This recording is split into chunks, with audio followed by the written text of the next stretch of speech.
What to expect from Caden Gull in year 2? Hello Montreal fans, how are you? Welcome. Now let's do an in-depth analysis of a young man who has great potential, but first, don't forget to subscribe to the channel and activate the notification bell. Let's get to the analysis.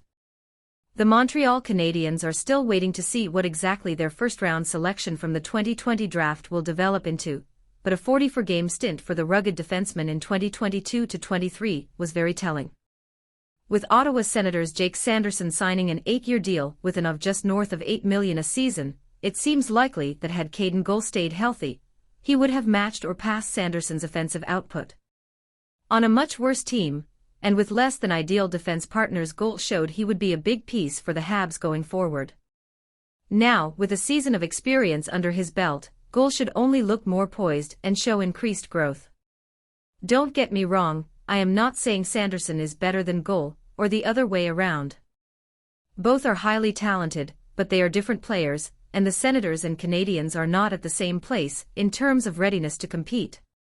However, the poise and maturity that Gull showed in his rookie season was impressive, and if it's any indication of what's to come, Kent Hughes would be wise to get an extension ironed out sooner rather than later.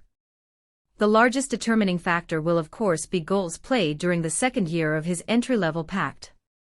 This should show growth in his defensive awareness and his strong three-way mobility, which was quite impressive in year 1.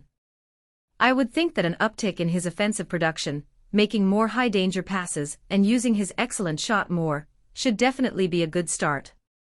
His 18 points in 44 games weren't anything spectacular, but his responsible game predicated on smooth skating and a smart stick is what makes him valuable.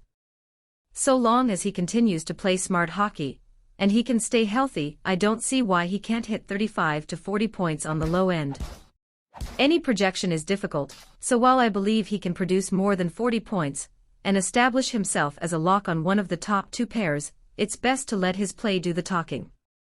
One thing can be sure, if Hughes doesn't start piecing together an extension for Gull now, he could find himself having to increase the value of a deal for the young Alberta native.